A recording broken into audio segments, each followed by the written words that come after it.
Pour cette recette, il vous faudra 600 g de pommes de terre, ça fait environ 4 grosses pommes de terre. Et pour le choix des pommes de terre, je vous conseille de choisir des pommes de terre riches en amidon.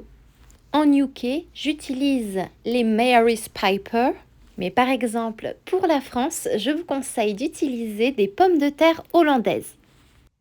Épluchez 2 gros oignons. Coupez en deux ces oignons. Puis à l'aide d'une mandoline, coupez de fines lamelles d'oignons.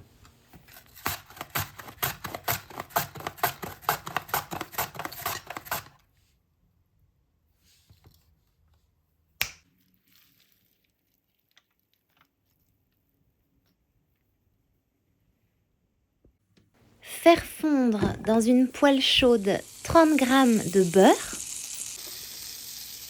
et ajouter les oignons. Et cuire à feu moyen pendant environ 6 à 8 minutes. Il est important d'avoir en tête qu'il faut seulement blondir les oignons. On ne veut pas avoir des oignons dorés. Et pendant que les oignons sont en train de cuire, coupez finement vos pommes de terre à l'aide d'une mandoline, là encore.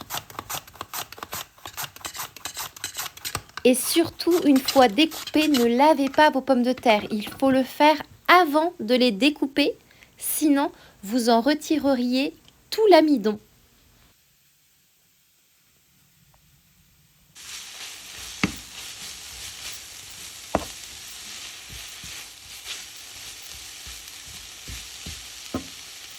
Préparez un plat à gratin pour environ 4 à 6 personnes.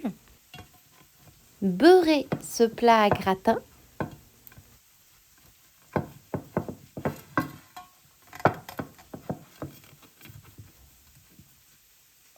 Mes oignons sont cuits.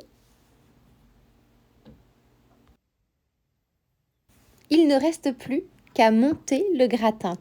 On va commencer tout simplement par une couche de pommes de terre.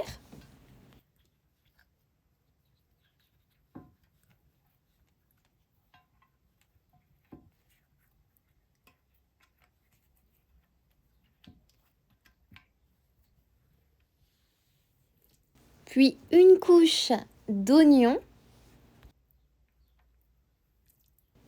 Et ainsi de suite jusqu'à épuiser les ingrédients. Il faut simplement terminer par une couche de pommes de terre.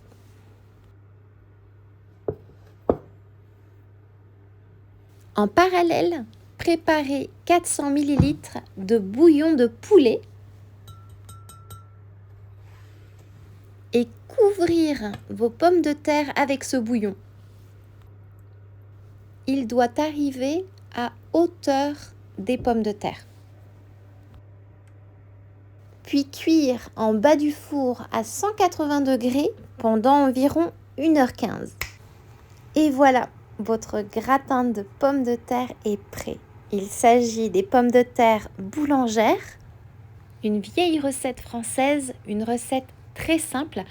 On la nomme pommes de terre boulangères parce qu'à l'époque, les gens n'avaient pas de four et ils amenaient leur gratin de pommes de terre chez le boulanger pour cuire dans son four ce merveilleux repas. C'est un gratin de pommes de terre très sain. C'est le fameux voisin du gratin dauphinois. C'est un plat très juteux. Il fond dans la bouche et croyez-moi, il n'a pas besoin d'ajout d'herbes aromatiques telles que le thym ou le romarin. Il est délicieux ainsi, délicieux par sa simplicité. C'est une recette 4 ingrédients qui réunira chaleureusement toute la famille autour d'un dîner cosy.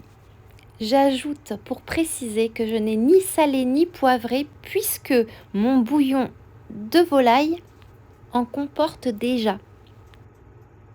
Il ne me reste plus qu'à vous souhaiter une délicieuse dégustation.